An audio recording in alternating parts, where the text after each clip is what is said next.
Boa noite, eu me chamo Andréia, e este relato foi presenciado por mim e ocorreu em um município chamado Morro do Pilar, que fica no interior de Minas Gerais. Era final de semana e a minha mãe e eu havíamos ido para uma chácara de uma tia, que fica nesse município. O lugar é bem pequeno e a população não passa de 3.000 habitantes. Bem, era um final de tarde de domingo e eu estava ali naquela chácara, sem nada para fazer. O meu pai estava viajando a trabalho, então ele não pôde nos acompanhar nessa viagem. A minha mãe havia acabado de sair com a minha tia para a casa de um amigo na cidade. Então, eu fiquei sozinha em casa, na sala, assistindo TV. As horas foram passando e quando me dei conta, já eram quase 8 da noite. E nada da minha mãe e da minha tia chegarem. As cortinas da janela de vidro estavam fechadas, mas ainda assim dava para notar qualquer movimentação do lado de fora. A chácara que essa tia mora não é tão grande, mas a entrada é de um tamanho bem razoável. Tem um lindo gramado, alguns coqueiros e os animais transitam livres, como cachorro, galinha, peru, pato, etc. A chácara fica em um loteamento onde tem várias chácaras, e como o condomínio é aberto, tem uma ruazinha de pedra que passa na frente de cada propriedade. É um lugar muito belo, mas enfim. Em um certo momento, eu ouvi o som do portão de grade, que fica a uns 80 metros da casa, se balançar e fazer aquele barulho de ferro se balançando. Em seguida, eu escuto algumas motos e logo começa uma gritaria. Me levantei e fui até a janela. Abri a cortina e de imediato eu vi ali, além do meu jardim, um homem que tentava pular o portão da casa da minha tia. E mais à frente, 2 motos paradas com 3 homens descendo das motos e mandando aquele homem que estava em cima do portão descer. Achei que os motoqueiros estivessem atrás daquele homem por ele ser algum bandido perigoso. Então me senti até aliviada, pois imagina se ele conseguisse entrar na chácara. Pois como eu estava sozinha, eu fiquei muito assustada. Os cachorros latiam do lado de dentro. Então, um dos homens puxou o rapaz de cima do portão, o derrubando no chão. Eles xingaram aquele rapaz de vários palavrões. Fiquei horrorizada com a cena, mas sabia que tinha um motivo para aquele rapaz apanhar. Pois um dos homens falou enquanto batia nele: você vai aprender a nunca mais perturbar ninguém. Eu, muito assustada, comecei a fechar a cortina, quando o poste da rua piscou e eu ouvi outra buzina de moto. Olhei novamente e vi uma motoqueira, e essa se identificou como civil e moradora do condomínio. Ela sacou a sua arma e mandou os homens se afastarem do rapaz. Bem, eu estou deduzindo os fatos pelas vozes e barulhos que faziam lá fora, pois estava muito escuro, e a luz do poste não iluminava o indivíduo que outrora apanhava. Somente o farol das motos iluminavam o local. Porém, isso fazia piorar a visão, pois como o farol é forte, só dava para ver as silhuetas das pessoas de longe. A mulher, que havia se identificado como policial civil, mandou que os 3 homens subissem na moto e se mandassem dali. Ou se fosse preciso, ela atiraria. Bem, houve uns 5 minutos de bate-boca, e os homens tentavam se justificar de algo contra o rapaz, e não apresentavam nenhuma ameaça para a mulher. Bem, eles pegaram as motos e foram embora. A mulher perguntou ao rapaz se ele estava bem e o que aconteceu. Ele disse que era uma tentativa de assalto, mas ainda bem que ela apareceu. Eles conversaram mais, porém não deu para ouvir direito por causa dos latidos dos cães. E por incrível que pareça, os cães só latiam na direção do rapaz. Achei que deveria ser pelo fato dele ter tentado pular na casa da minha tia, e por isso os cães marcaram ele como uma ameaça. Bem, eu acho que ele pediu ajuda, e a mulher o levou para casa, provavelmente para chamar uma ambulância ou sei lá. Pois o homem estava bem machucado devido à surra que havia levado. Essa moça morava a uns 300 metros da casa da minha tia. E eles saíram de lá e eu voltei a ver TV. E como a minha mãe não havia chegado, eu liguei para ela e perguntei se ela ia demorar. Aproveitei também e contei o ocorrido. Então, ela disse que chegava em meia hora. Mas esse meia hora levou quase 2 horas. Eram quase 9 da noite e eu escutei 2 disparos. Mas como veio de longe, eu julguei que seriam fogos ou até mesmo uma bomba. Afinal, aquela região sempre foi tranquila. Bem, eu não dei muita importância para aquilo. Mas por volta de 22h30, de repente a janela tremeu, como se alguém a tivesse tentando abrir. Levei um susto, mas julguei que fosse o vento. Afinal, aonde a minha tia mora venta demais, e as portas e janelas costumam tremer bastante. O estranho era que antes não estava ventando, mas fiquei a pensar que foi somente uma rajada de vento e nada demais. Afinal, se fosse alguém desconhecido, os cães latiriam. Porém, a coisa toda começou a ficar estranha quando ouvi bufadas em volta da casa, como se um boi tivesse tentando invadir a propriedade.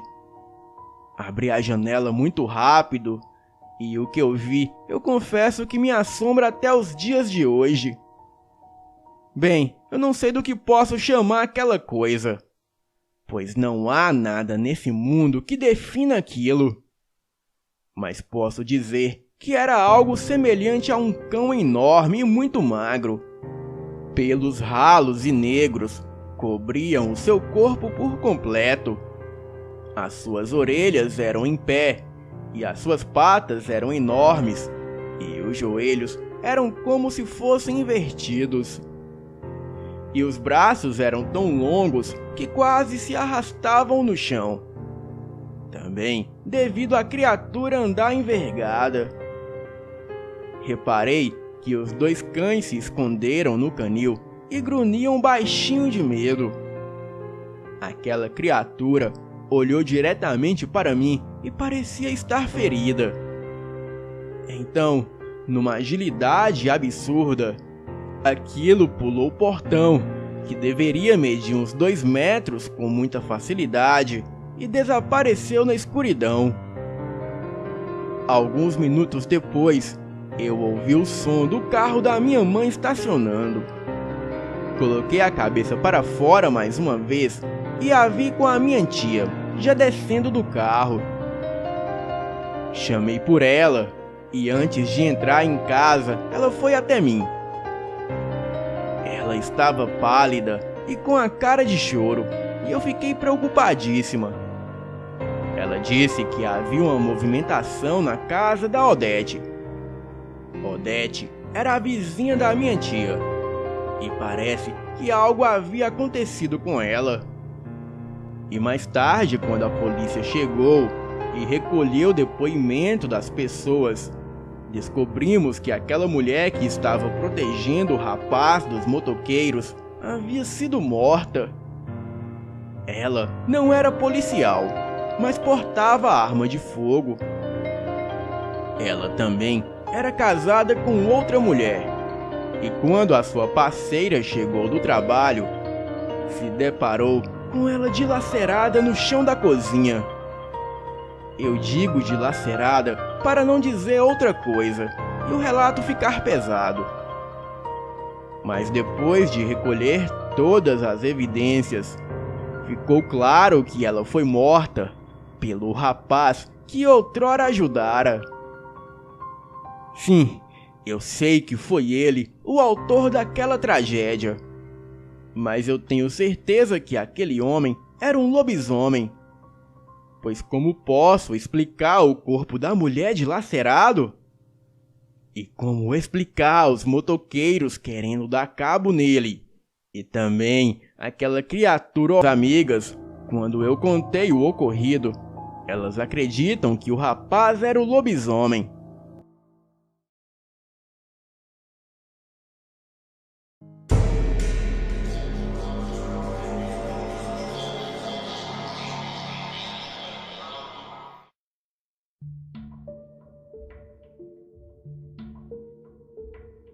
Olá, gostaria de relatar um acontecimento muito importante que ocorreu nos anos 80. Na época que a minha mãe, atualmente já falecida, estava muito enferma na cama.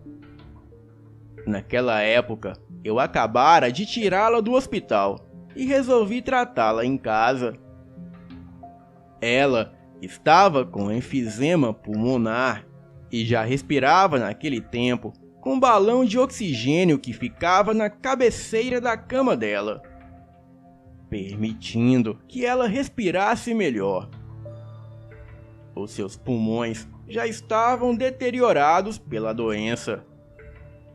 E em casa eu tomava conta dela, pois já sabia como mexer e regular o oxigênio para fazê-la respirar. Mas antes ela ficara no hospital. E lá, eles disseram que ela não resistiria muito tempo. Bem, eu trabalhava na época, sendo que a empregada tomava conta dela durante o dia. E à tardinha eu estava de volta, permitindo que a empregada fosse embora e retornasse somente na manhã seguinte. Assim, foi se passando o tempo. Eu ali cuidando dela à noite e a empregada de dia. Raramente recebíamos parentes para visitá-la. Até mesmo meu irmão quase não aparecia. Ela só contava comigo e com a minha irmã que aparecia por lá. Mas também não tinha tempo. O oxigênio era trocado mais ou menos de 2 dias em 2 dias. E geralmente era trocado durante o dia. Mas com o tempo, a minha mãe foi piorando, e o cilindro não tinha hora para acabar. Aonde encomendava o oxigênio era em um bairro mais ou menos perto. E de lá vinham 2 rapazes entregar o cilindro, sendo que para levá-lo até o quarto, eles tinham que descer umas escadas para novamente subir para o sobrado. E assim chegar ao local onde ele seria instalado. Bem, certa noite eu percebi que o balão de oxigênio estava quase vazio e ele não aguentaria até a manhã seguinte. E já eram quase 2 da madrugada. Resolvi então telefonar para a clínica, que mandava em casa o cilindro de oxigênio cheio, pois a minha mãe não podia ficar sem ele. Bem, eu fiquei aflita ao ver que não daria para chegar de manhã. Então resolvi telefonar e pedi que alguém trouxesse um cilindro cheio em casa. Mas o rapaz da empresa que atendeu a ligação me falou que ele estava sozinho e perguntou se tinha alguém para ajudá-lo. pois caso contrário, ele sozinho não poderia entregar o cilindro e colocá-lo no lugar apropriado. Na minha aflição, vendo o estado em que a minha mãe se encontrava, eu disse que sim. Mas na verdade, só havia eu e a minha mãe em casa. E quando a Kombi chegou, eu desci as escadas e falei para o rapaz que não tinha ninguém para ajudá-lo, mas que eu faria de tudo para pegar o balão junto com ele. E foi quando ele me disse que eu não aguentaria o peso, pois realmente nem sairia do chão. E foi quando, ao olhar para um canto da rua, eu vi 2 homens de terno preto e óculos escuros na noite. Eu achei estranho, mas fui lá pedir ajuda para eles, pedindo que fizessem aquilo por caridade. E foi quando um olhou para o outro e falou assim: o que você acha? E o outro respondeu: bem, isso não é problema nosso, mas vamos abrir uma exceção. Me senti aliviada com aqueles 2 homens que logo pegaram o cilindro de oxigênio, sendo que até o rapaz da empresa se afastou. E quando eles foram carregando o oxigênio, eu senti um arrepio muito forte e reparei que as roupas deles eram ternos pretos e os 2 vestiam luvas pretas também. Bem, eu fui ficando meio apavorada, pensando em muitas coisas, enquanto eles desceram as primeiras escadas e subiram a outra, que daria para o sobrado. Bem, isso sem eu falar nada, porque quando os vi com aquelas roupas e luvas pretas, eu fui andando atrás e ficando meio apavorada. E logo eles subiram as escadas, e ao abrir a porta, eles viram a minha mãe em seu leito e muito magrinha. Então, eles colocaram ao seu lado o oxigênio, e isso sem dar uma palavra. E assim que colocaram o cilindro no chão, eu percebi no dedo de um deles um anel prateado escrito Descobre de preto. Mas na época eu nem sabia o que era isso. Então eu nem dei importância para isso. Mas logo o homem moreno disse ao mais branco: vamos embora, 037. E assim saíram logo em seguida, sem sequer olharem para mim. Eu ali, com o coração batendo forte de medo, fui atrás deles e falei obrigada por tudo. E eles não deram uma palavra. E quando fui na janela, não os avistei mais, pois eles desapareceram como o vento. O motorista da Kombi pensou que eles levariam o carro dele. Correu até lá, mas não viu ninguém, pois os 2 homens haviam sumido como por encanto. Achei que se eles fossem das trevas, eles vieram ali fazer uma caridade. E só me lembrei daquelas palavras que eles disseram: o que você acha? De um para o outro, e o outro respondendo: bem, isso não é problema nosso, mas vamos abrir uma exceção. Fael, eu já havia enviado esse relato antes para vários outros canais, e de fato ele saiu em 3 canais diferentes. Mas na época o Elite Oculta nem existia, e eu não havia mencionado o fato do Anel da Descobre, o nome do agente 037 e outras similaridades da dupla com os agentes da Descobre, porque na época eu nem fazia ideia o que era isso. Então eu associei os homens com os homens de preto. Mas depois que o meu filho, que trabalha na Polícia Federal, combatendo cybercriminosos que operam na Deep Web e na Dark Web, logo depois que ele ouviu todo o meu relato sobre os homens de preto e sobre o seu canal que fala dessa organização, Ele disse que esse nome Descobre era familiar.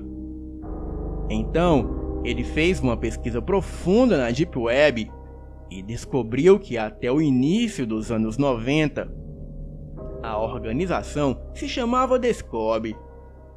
Mas depois, eles abandonaram esse nome quando alguns ex-agentes passaram a divulgar informações confidenciais dessa organização.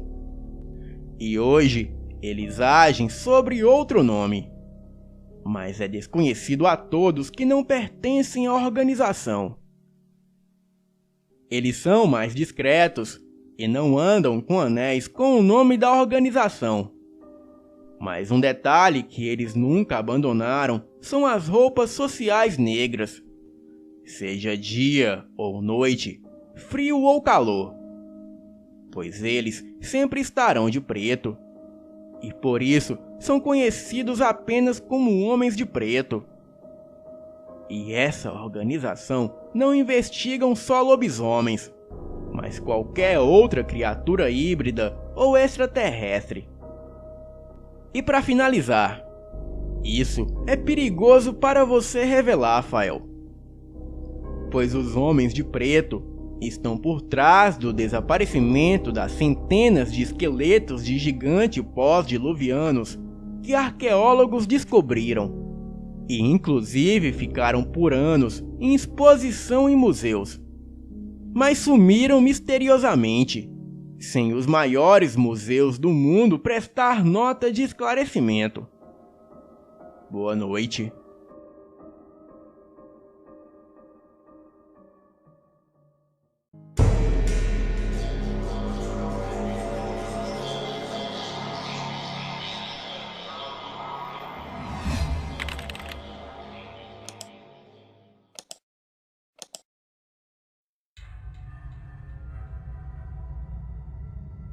Este relato foi me contado pela minha tia Augusta e pelo meu tio Afonso, que juram com a mão na Bíblia a autenticidade dos fatos.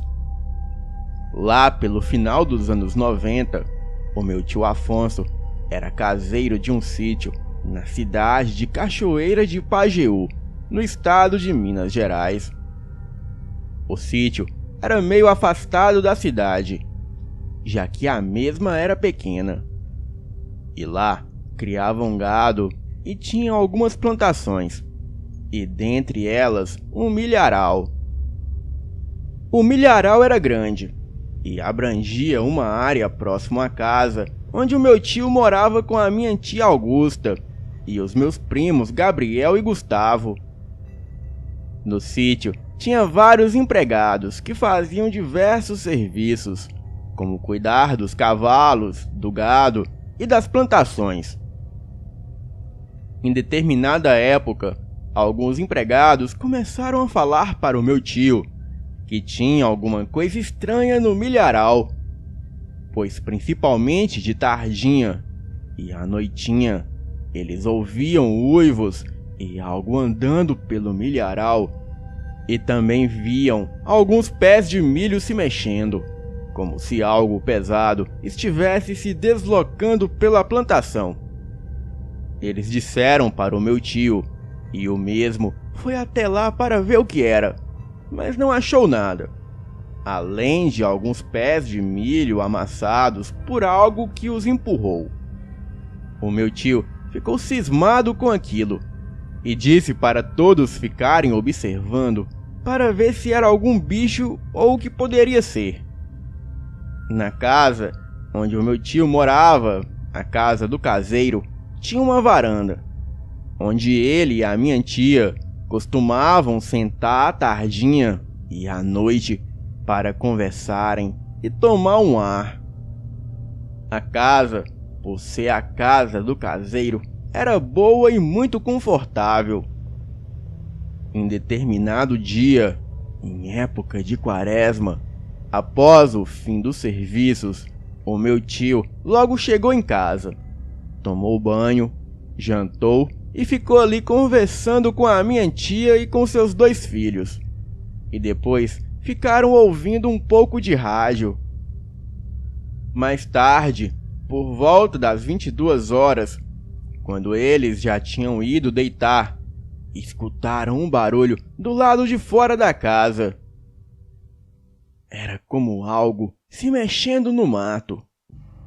O meu tio saiu para ver o que era e olhou para o milharal, o qual começava a uns 15 metros de sua casa pelo lado esquerdo. Nesse momento, ele viu os pés de milho se mexendo, da mesma forma que os empregados contaram para ele, e ouviu um barulho como se fosse de algo andando e bufando por ali. Ele então disse que iria ver o que era. Pegou uma lanterna, mas a minha tia não o deixou ir. Passado algum tempo, o barulho parou e eles foram dormir. No dia seguinte, o meu tio disse que havia pés de milho amassados, como se algo tivesse pisado e empurrado as plantas. O meu tio e os outros ficaram com aquilo na cabeça, imaginando o que poderia ser. E todos ficaram assustados, pois era algo muito misterioso. Associaram o fato com assombrações da quaresma, ou até mesmo um porco do mato que estava invadindo o local à procura de espigas de milho para se alimentar. Mas alguns já estavam dizendo que poderia ser o lobisomem, coisa que o meu tio não acreditava. E passados alguns dias, nada de anormal aconteceu, até em uma determinada noite. Em uma noite de lua clara, o meu tio e a minha tia se sentaram na varanda da casa para conversar e tomar um ar, como faziam habitualmente, e ficaram por ali por algum tempo. E já era mais ou menos 9:30 da noite. E de repente, eles ouviram aquele rosnado grave novamente, e o som de algo andando pelo milharal e empurrando os pés de milho. Então, os meus tios ficaram de olho, observando se viam algo. Em determinado momento, o rosnado foi dando lugar a bufadas. Uma hora era rosnados e outrora bufadas como de boi. E o barulho foi se aproximando da casa deles, como se o que estivesse se deslocando pelo milharal estivesse indo na direção deles. E pelo barulho, podia julgar-se que era algo grande e pesado. Os meus tios então ficaram assustados. E foi quando eles viram entre o último pé de milho, próximo à casa dele, 2 olhos vermelhos. Eles não viram nenhum outro detalhe, pois o que chamava a atenção eram os 2 olhos vermelhos, parecendo acesos, de algo que estava saindo do milharal. Era uma coisa alta, mas não dava para ver o que era. Então, os meus tios correram para dentro de casa e se trancaram lá. Alguns instantes depois, eles ouviram aquelas bufadas e passos pesados, e então algo forçando a porta para tentar entrar. Aquilo estava batendo na porta da casa deles com muita força, tentando arrombar a porta. A minha tia começou a rezar e todos ficaram apavorados. E aquilo durou menos de 2 minutos.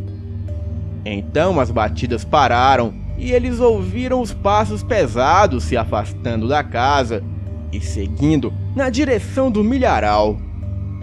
E todos dormiram assustados e preocupados naquela noite. No dia seguinte, o meu tio chamou os empregados e fizeram uma varredura no milharal para ver se achava algo. E só acharam pés de milho amassados e pegadas fundas que pareciam de cachorro, porém 5 vezes maior. Mas estava somente em alguns lugares, e não dava para saber de qual animal era. Barulho. E os meus tios também não viram mais a criatura de olhos vermelhos. Até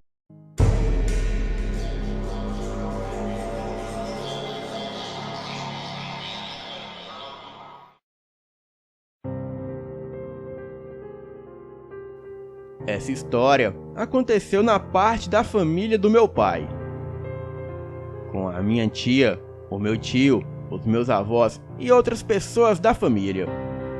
Foi há muitos anos, por volta dos anos 80. Um primo da minha tia ia se casar. Então fizeram uma festa muito grande com muitas pessoas. Estavam todos no salão, dançando, comendo, bebendo, enfim, a festa estava rolando. E foi quando o conhecido de um amigo do meu primo que estava ali na festa começou a ficar muito estranho. Ele gritava, andava caindo e, enfim, ele estava muito fora de si. Algumas pessoas acharam que ele havia bebido, mas não. Ele não havia bebido e não havia tomado sequer um gole de álcool durante a festa. Detalhe, aquela festa de casamento era em um sítio e era noite de lua cheia. Aquele rapaz ficou descontrolado demais e não falava coisa com coisa, e precisou que o levassem embora. Aliás, a minha tia conta que foi preciso muitas pessoas para o levarem embora, por conta da força dele. Estava muito difícil o conter e o segurar. Era uma força sobrenatural. E detalhe, ele era magrinho e baixo e não tinha aquela força toda. O levaram embora e essa minha tia foi junto. E quando chegou na casa dele, o sentaram no sofá e começaram a oferecer café, água, para tentar conter o efeito que estava deixando ele daquele jeito. Bem, e eu repito que não era bebida, pois ele não bebeu nada.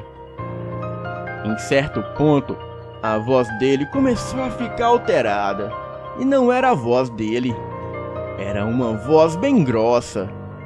E nesse ponto, começaram a ficar mais assustados, e perceberam que aquilo ali não era normal, pois todos notaram que havia algo de mais sobrenatural acontecendo.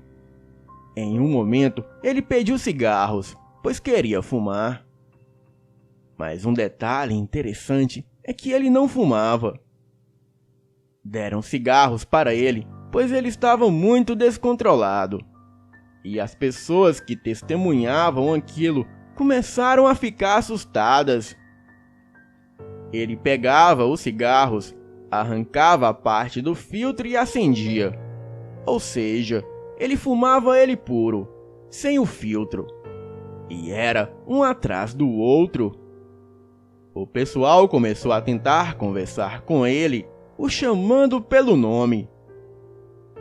Bem, eu não me lembro qual era o seu nome, mas vamos dizer que era Paulo. E de repente, ele soltou um grito estarrecedor, falando que não era o Paulo. A minha tia disse que neste momento, ela sentiu como se todo o sangue do corpo dela tivesse se esvaído. E ela não conseguia falar e não conseguia se mexer. Enfim, estavam todos muito assustados. Por um instante, pareceu que ele voltou a si. Olhou para todos ali e pediu para todos irem embora, pois ele estava prestes a se transformar em um demônio. Em seguida, ele começou a rir, soltava gargalhadas imensas e de repente logo caiu no chão. Começou a se contorcer e todos ali puderam ouvir barulho dos seus ossos estalando e pelos cresciam em suas mãos, braços e pernas. Nem preciso falar que estavam todos aterrorizados com aquilo. Uma pessoa da família, um tio, chegou e disse: "Gente, saiam todos da sala. Isso aqui é muito sério, e desde que eu cuido disso. Esse tio pegou água gelada e jogou nele, para ver se ele voltava ao normal. Mas aquilo o irritou mais ainda. Aquele homem já havia se transformado em uma criatura quase por completo. O seu corpo estava repleto de uma pelagem negra e também tomava uma forma animalesca. Isso foi demais para esse tio e ele tentou correr. Mas aquela criatura que outrora era homem pegou esse tio e o arremessou na parede. E todos que haviam saído da sala voltaram para socorrer esse tio. Mas aquela fera já estava em cima dele o atacando. Então todos ali, a minha tia e os meus primos e outras pessoas que estavam na festa, começaram uma luta corporal com a criatura. Bem, foi uma luta intensa. A minha tia quebrou o cabo de vassoura nas costas da criatura, enquanto outras pessoas o atingiam com pauladas, socos e chutes. E nada daquilo parecia fazer efeito naquela criatura. Resumindo, depois de muita luta, ele simplesmente desmaiou e começou a voltar ao normal. Os pelos do seu corpo foram sumindo, e a sua cabeça, que havia transformado em uma cabeça semelhante à de um cão, logo voltou a ser a sua cabeça novamente. E ele só acordou no dia seguinte. A mãe dele e a esposa foram falar com ele para saber se ele se lembrava do que havia acontecido na noite anterior. E ele falou que não se lembrava de nada. A única coisa que ele se lembrava é que ele foi possuído por uma raiva muito forte, até perder o controle do corpo.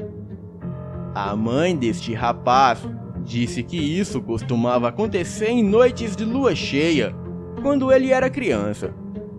Pois quando ele nasceu, a sua avó paterna, que era uma mulher que mexia com feitiçaria, o ofereceu ao diabo ainda criança. E por consequência disso, ele passou a carregar uma maldição.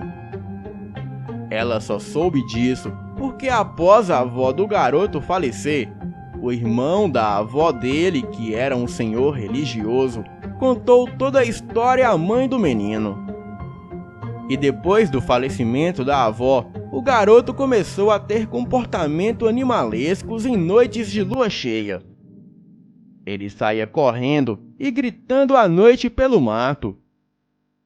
Em outras ocasiões, a sua mãe presenciou a avó falecida diversas vezes no quarto do garoto, andando pelas paredes e teto.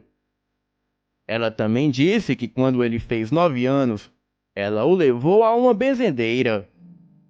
E depois disso tudo, ele havia melhorado um pouco.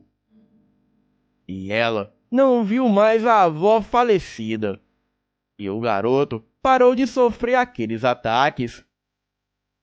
Depois disso tudo, esse moço nunca mais foi o mesmo. O casamento dele terminou e ele ficou em depressão e foi morar com a mãe. O final da história é muito triste. Um dia, a mãe ouviu um tiro vindo do quarto e o encontrou caído, já sem vida. Ele ficou muito perturbado depois que aquilo tudo aconteceu. Bem, a família do meu pai conta muito essa história, e posso ver o medo na feição deles. A minha tia presenciou tudo isso, e conta que foi a experiência mais assustadora que ela já teve na vida. Boa noite.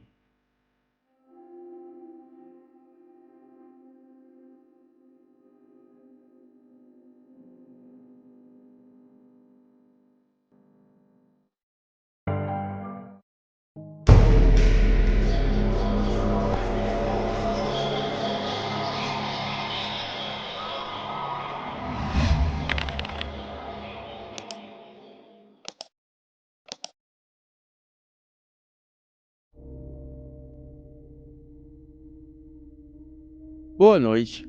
o meu nome é Elder. Eu moro no interior da Bahia, em uma cidade chamada Entre Rios.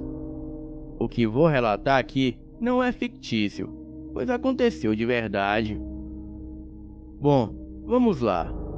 Eu estou casado há 1 ano e meio. A minha esposa morava em uma roça perto da minha cidade, pois os seus pais eram da zona rural, um lugarzinho chamado Sítio do Meio. E eu sempre que podia, eu saía cedo do trabalho e ia de bicicleta para a casa da minha esposa, que na época era a minha namorada. E eu sempre ia no período da tarde, por volta de 5h30, pois ainda estava claro. Bem, naquele dia era quaresma, e sempre a minha sogra contava histórias de lobisomem. Segundo ela, havia um rapaz que carregava essa maldição, e toda quaresma ele se transformava em monstro.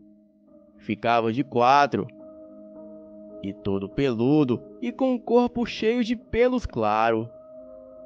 Eu não acreditava nessas histórias, até que em uma noite de sexta-feira, eu saí do trabalho mais tarde que de costume, pois no sábado eu não trabalhava. Então eu fui para a casa da minha namorada, e até então estava tudo bem. A lua cheia clareava a estrada muito mais que a minha lanterna. E sempre à noite, quando eu ia para a casa da minha namorada, eu levava um revólver, uma pistola calibre 7,65, com um pente carregado e 2 reservas na mochila. E a minha arma ficava na cintura. Ia tudo em paz, quando de repente, a uns 50 metros, eu vejo alguma coisa atravessar a pista. E com a claridade da lua, deu para ver que era grande. Eu me assustei e quase caí da bicicleta. E ainda faltava uns 100 metros para a casa da minha namorada. Então eu comecei a pedalar mais forte. Já estava bem perto da casa dela. Quando olho para trás, eu vejo uma criatura grande e muito peluda. Pulei da bicicleta, ainda em movimento, e a coisa pulou em minha direção. Eu caí no chão de costas para a terra. Puxei a minha pistola e apertei o gatilho. E como a minha arma é automática, ela foi saindo bala por bala.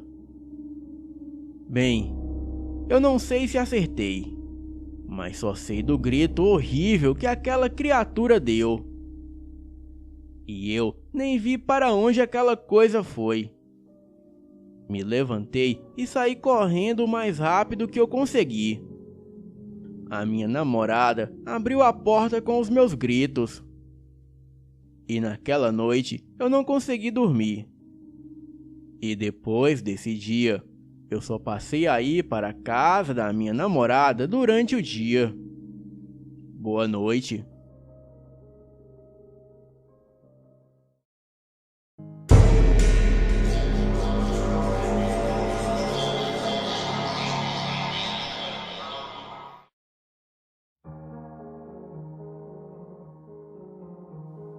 Bem, eu não me lembro direito do ano que isso aconteceu, mas acho que foi mais ou menos no ano de 2011.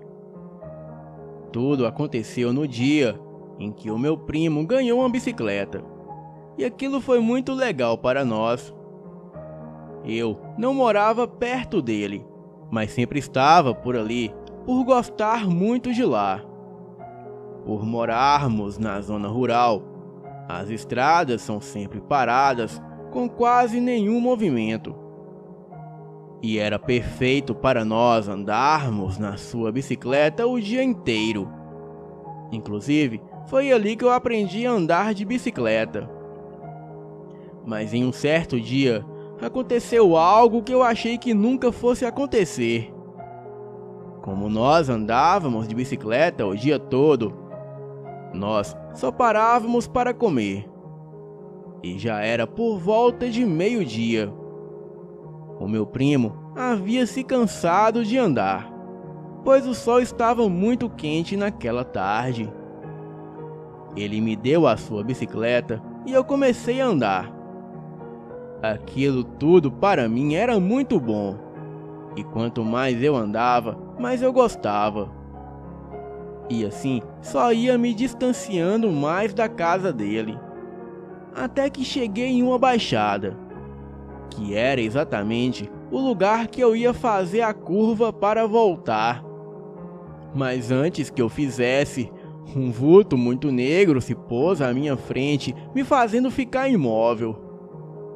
Aquilo era muito grande e negro, e tinha mais ou menos a fisionomia de um homem, mas o seu corpo era deformado. Os seus olhos eram transparentes e dava para ver o outro lado. Aquilo ficou ali por uns 15 segundos, e de uma forma muito rápida, se moveu na direção de uma bananeira. Na mesma hora, eu saí correndo na direção da casa do meu primo. E assim que cheguei lá, contei para ele o ocorrido. Ele acreditou em mim, pelo fato daquela região ter acontecido muitos fenômenos sobrenaturais. E a minha família sempre me contou essas histórias, mas isso fica para um outro relato. Nesta época, eu tinha uns 8 anos e hoje eu tenho 16. E ainda não sei o que era aquele vulto negro na baixada e o que aquilo queria comigo. Bem, tem muitas citações sobrenaturais em minha família, e eu prometo trazer cada um deles aqui no canal. Mas por hoje é só. Boa noite.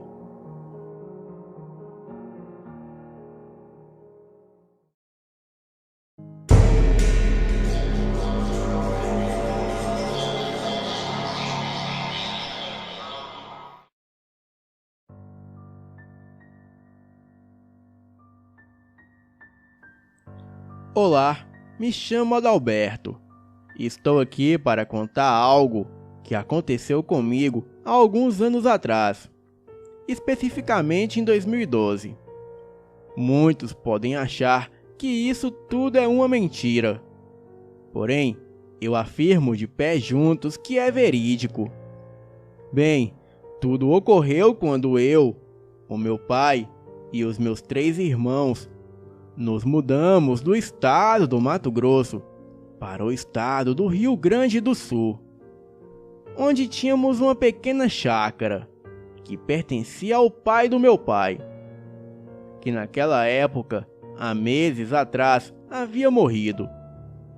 Pegamos um avião no aeroporto e depois de dias chegamos no Rio Grande do Sul.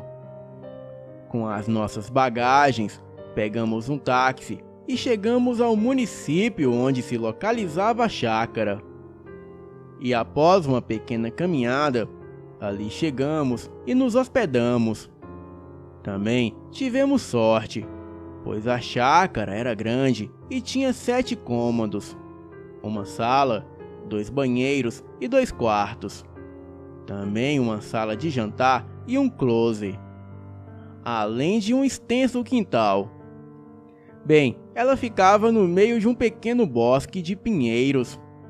Porém, ali mesmo próximo, já se encontrava a zona urbana. Nos primeiros dias, não achamos nada demais.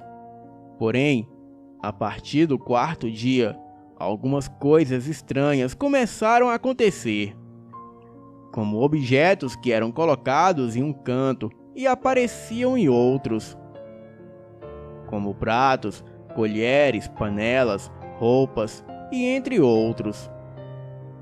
Houve uma noite que acordei com o choro do meu irmão caçula.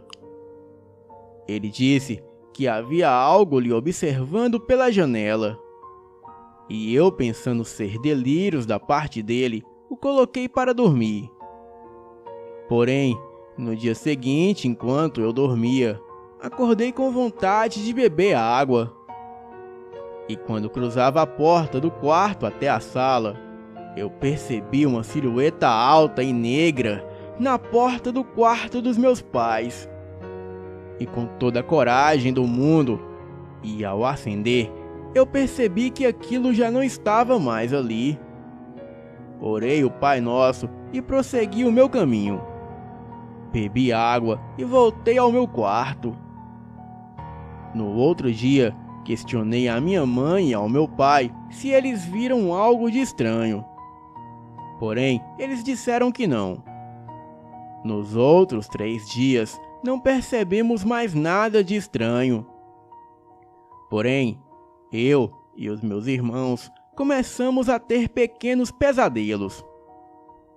E à medida que o tempo passava, aqueles pesadelos pioravam. Eu e os meus irmãos, já não aguentando mais, pedimos para que os nossos... E ali estava o meu irmão Caio, de 10 anos, me chamando.